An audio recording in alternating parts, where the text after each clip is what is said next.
பெரிய பசங்க சண்டைக்கு வராங்க. ஏன் தெரியுமா? விஜய் சாரை பத்தி தப்பா சொல்றீங்களா, விஜயண்ணனை பத்தி தப்பா சொல்றீங்களா, விஜய் அங்கிள் பத்தி தப்பா சொல்றீங்களா? வேண்டாம் வேண்டாம். நான் கேட்குறேன், அன்னைக்கு தப்புன்னு சொன்ன விஷயங்களை என்னை அவமானப்படுத்தும் போது நான் என்ன பண்ண தெரியுமா? என்னை நானே செருப்பால் அடிச்சுக்கிட்டேன். ஏன்னா அவங்கெல்லாம் ஆசைப்பட்டது என்ன தெரியுமா? Only money. இதெல்லாம் மாறட்டுமே. ஆனா அவங்களுக்கு வரவு செலவு தான் வீட்டுல தன் குடும்பத்துல தன் கணவன் தப்பு பண்ணா அந்த குடும்பத்தை நிர்வாகம் பண்ண தெரியாது. சரிங்களா?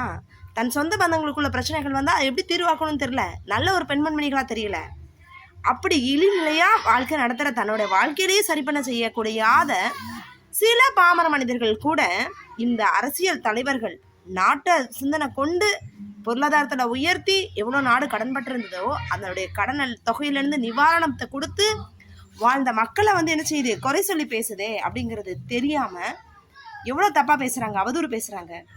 நான் சொன்னேன், தவறாக யாரையுமே பேசாதீங்கன்னு சொன்ன அந்த ஒரு வார்த்தைக்காக நான் ரொம்ப சஃபர் ஆனேன். வேலைக்கே போகல, 14 நாள் ஆச்சு நான் எந்த வேலைக்கும் போகல. எலெக்ஷனுக்கு முன்னாடி வரைக்கும் எனக்கு வருமானம் இருந்தது, வேலை இருந்தது. ஆனால் எலெக்ஷனுக்கு அப்புறம் வேலையே கிடையாது. ஏன் கிடையாது? எதுக்கு வருமானம் இல்லை தெரியுங்களா? இப்போ இன்னைக்கு அரசியலில் நாடுகளிடையே சண்டை தான் போட்டுட்டு இருக்காங்க எல்லாரும். எதை வச்சு? கட்சி தாவல், கட்சி ஜெயிச்சு. இதில் சொல்லுவாங்க, இதையே நீங்கள் பேசுகிறீங்க. நான் சொல்வேன், நீங்கள் படிக்கலை, பாமர ஜனங்களாக இருக்கீங்க, உங்களுக்கு விவரமே பத்தலை. ஆனால் இவங்க சொல்கிறாங்க, உனக்கு என்ன தெரியும்? உனக்கு என்ன தெரியும்? அன்றைக்கி எம்ஜிஆர் வந்தார், அவருக்கு எல்லா சொல்யூஷன்ஸ் இருந்ததில்ல. நடிப்பு திறமைகளில் ஒரு தானே தலைவன். இப்போ பாருங்கள், ஒரு சட்டசபையில் நடக்குது, இதை மாற்றிக்கோங்க சார்ன்னு சொன்னால் என்ன பண்ணுறாங்க? உடனே சரி, ஜோசியம் ஜாதகம் எல்லாம் போய் என்னுடைய வாழ்க்கையில் ரியல் லைஃப் இன்சிடெண்ட்டில் நான் சாயப்பா கும்பிட்டேன். அப்போ எனக்கு சுவாமி என்ன சொன்னார்? இந்த ஜோசியத்தையும் ஜாதகத்தையும் பொய்க்க வைக்கக்கூடிய சக்தி குருக்கு உண்டு. நீ அந்த தன்மையோட சிறந்து விளங்கு, உனக்கு எல்லா நன்மைகளும் நடக்கும். அப்போ நான் நம்பினா நிஜமாவே வைப்பான். சரி, அப்போ என் ஜாதகத்தை கொண்டு போய் பாருங்க, 5000 ரூபாய் பணம் கட்டுறாங்க. கல்யாணமான பெண்ணுக்கு கல்யாணமானு கேட்குறீங்களே, எவ்வளோ ஒரு தப்பான ஒரு ஜாதகத்தை கொண்டு தூக்கி போடுறாங்க. நான் நினைக்கிறேன், அப்போ அந்த சக்திக்கு குருவுக்கு உண்டுங்கிறதுக்குல்ல. அப்போ இன்னைக்கு அதே ஜோசியக்காரை கொண்டு வந்து அரசியலில் இவர் சொன்னது நடக்கும். அப்போ மூட நம்பிக்கைகளை நம்ம என்கரேஜ் பண்ணுறோமே அரசியலில். பிள்ளைகள் நடுவில் டெய்லி ராசிபலன் பார்ப்பாங்க, பசங்க மனசு உடைஞ்சு போக மாட்டாங்க. ஸ்டூடெண்ட்ஸ்க்கு என்ன சார் கற்றுக் கொடுக்க போகிறீங்க? யங் ஜெனரேஷனுக்கு இதையா கற்றுக் கொடுக்க போகிறீங்க? இதை அப்ரோச் பண்ண போகிறீங்க? சொல்லுங்கள். உங்களுடைய ஜோசியம் ஜாதகம் அத்தனையும் போய் வைக்கக்கூடியது ஒரு மனுஷனோட தன்னம்பிக்கை plus DNA. Science and technology தான். இன்னைக்கு சயின்ஸ் அண்ட் டெக்னாலஜியோட அந்த ஆன்மீகத்தை புகுத்தணும். அந்த ஒரு அனலைசேஷன் இல்லாமல் உங்களோட தவறான கருத்துக்களை நீங்கள் கொடுத்து சித்தரிச்சிக்கும் போது பிள்ளைங்களோட வாழ்க்கை என்ன செய்யுது? பாதிப்படை செய்யுது. தயவு செஞ்சு அந்த தவறுகளை மாற்றிக்கோங்க சார். ஓகேவா? இட்ஸ் பிகாஸ் இட் இஸ் இது எல்லாரும் கேட்குற எல்லா வியூவர்ஸ்க்குமே. ஓகேவா? ஏன் அப்படின்னா, இன்னைக்கு நீங்களும் நானும் ஒரே தான், நம்ம எல்லாமே நாட்டோட மக்கள் தான். ஆனால் ஒரு சிந்தனை மட்டும் ஜெயிக்குதா? பலருடைய கோரிக்கைகள் எல்லாருக்கிட்டையும் ஒன்று போல தான் வருது. ஆனால் ஜெயிக்கிறவங்க எத்தனை பேர்? நம்ம ஜெயிக்கிறோமா அப்படிங்கிறதா அங்கே கேள்வி. அப்போது நான் கேட்குறேன், நான் நினைக்கிறது எல்லாமே நடக்குங்க, கண்டிப்பாக நடக்கும். அந்த நம்பிக்கை எனக்கு இருக்குது, உங்களுக்கு இருக்கா? நம்மளோட வார்த்தையில் சொல்கிற வார்த்தைகள் ஆசீர்வாதமாக்கப்படணுமே தவிர்த்து தண்டிக்கப்படக்கூடாது. இன்னொன்று நல்லா கேளுங்க, 2 மதங்கள் இருக்குது. கிறிஸ்தவ மதம், இந்து மதம், இஸ்லாம் மதம், 3 மதங்கள் இருக்குல்ல. இந்த 3மே ஒதுக்கிறது அன்பு தான். கிறிஸ்தவ மதத்திலிருந்து ஹிந்து மதம் எத்தனை பேர் சேஞ்ச் பண்ணுறாங்க? RSS அமைப்பு மூலமாக இந்துவா மட்டும்னு சொல்கிறாங்களே. அதே இந்து மதத்தில் கோவில்கள் ஆன்மா சக்தியாக இருக்குது. அதில் தெய்வ சக்தி யார்? பித்ரு சக்தியாக தான் வீட்டில் வருது. தெய்வமாக இருந்து கடைசியில் என்ன பண்ணுவாங்க? தாய் தகப்பனையே ஒரு கட்டில் வச்சு மரணங்கள் விளைவிக்கக்கூடிய சக்தி கூட அந்த கட்டுக்களுக்கு உண்டா. அப்போ உலகத்தையே இயக்கக்கூடிய ஒரு சக்தி இருக்குதே, அந்த சக்தி என்ன? அந்த சக்தியை உருவாக்கினது யாரு? இந்த மாதிரி பலவித உண்மைகள் ஆன்மீக ஞானத்தில் கடந்து பாத போகிற ஆன்மீகவாதிக்கு தான் தெரியும். இந்த ஆன்மீகவாதியே பாருங்க, தெய்வம் நம்ம நினச்சி கும்பிட்டு இருக்கும்போது கடைசியில் நீ தான் அந்த ஆன்ம சக்தி, நீ தான் அந்த தெய்வ சக்தின்னு சொல்லும்போது எல்லாத்தையும் இழந்து நிற்கும் போது பரிதாபத்துக்குரிய வாழ்க்கையை நம்ம வாழ்வோம். அதுக்கடுத்து என்ன போகிறது? அதுக்கடுத்த ஸ்டெப் என்ன? திரும்பவும் பக்திக்கு வா. சரி, பக்திக்கு திரும்ப என்ன பண்ணு? திரும்பவும் நீ சிலுவை சும. நான் சொல்கிறேன், முடியாது. ஏன்? திரும்பவும் சுமக்கணுமா? அப்போ இன்னும் சொல்கிறேன், அப்போ அந்த ஆன்மாக்கள் மூலம் திரும்பவும் எனக்கு கிடைக்குமானா அந்த ஆற்றல் எனக்கு கிடைக்கும். எப்படி கிடைக்கும்? பிரபஞ்சத்தினுடைய ஆசீர்வாதம். 2 விதமான விஷயம் வருது. என்ன பண்ணுறாங்க தெரியுமா? இந்த அப்போஸ் பண்ணுற பீப்புள்ஸ் எல்லாமே ஃபைட் பண்ண ஆரம்பிக்கிறாங்க.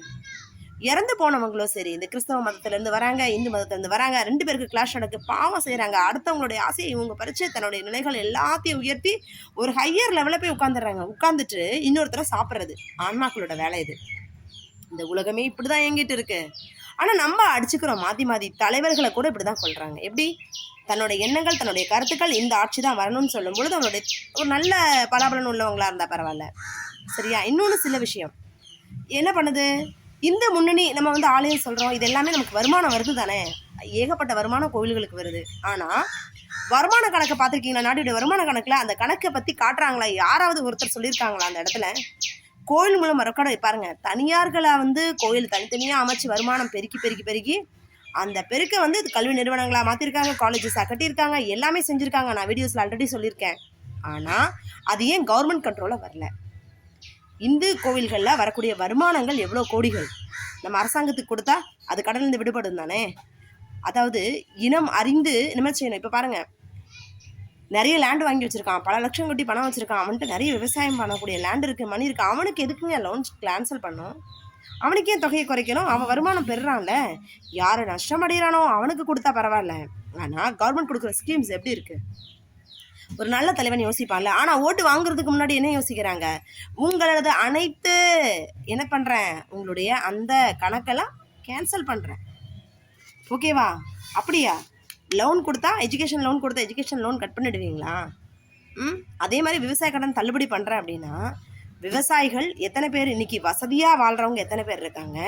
கூலி வேலைக்கே செஞ்சு தன் வாழ்க்கை முறை மாறாத அடித்தள மக்கள் எத்தனை பேர் இருக்காங்க?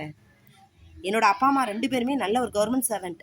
ஆனால் இன்னைக்கு எல்லா பணத்தையும் டொனேஷன் கொடுத்ததுக்கப்புறம் எனக்கு ஒரு வேளை உணவு கொடுக்க கூட என்னோட உறவுகள் கிடையாது, சொந்தம் கிடையாது. நானே தான் எழுந்து வரணும்னு நினைக்கிறேன். அப்போ தன்னம்பிக்கை தானே என்னை வந்து மேலே வைக்குது. இந்த தன்னம்பிக்கை கடவுளை என்னை உந்துதல் பண்ணுறதே இந்த பிரம்மசக்தி. அப்போ பிரம்மசக்திங்கிறது என்னது? நீர், நெருப்பு, காற்று, இந்த பிரபஞ்சத்தினுடைய அந்த பஞ்ச பூதங்களை சார்ந்து யாக குண்டம் வளர்க்குற கோயில் வரக்கூடிய யாக குண்டங்கள். இதன் மூலமாக என்ன பண்ணுறாங்க? இந்துக்களில் பண்ணுற பூஜைகள் என்னன்னு தெரியுமா உங்களுக்கு? ஒரு அரசியல் தலைவன் தலைவிக்கிறதுக்கு என்ன செய்கிறாங்க? ஒரு அரசியல் தலைவன் வந்து போட்டியே இல்லாமல் தோற்று போகணுங்கிறதுக்கு என்ன பண்ணுறாங்க? யார் வெற்றியை குவிக்கிறாங்க? எந்த முறையில் ஒரு அம்மனை வந்து வழிபாடு பண்ணி அது ஒரு சக்தி ரூபமாக ஒரு தலைவரை நினச்சா ஜெயிக்க வைக்க முடியும்? அப்படி ஜெயிச்சு சூழ்ச்சியால் வென்றவங்க கூட நிற்க முடியாது சார். கண்டிப்பாக சொல்கிறேன்.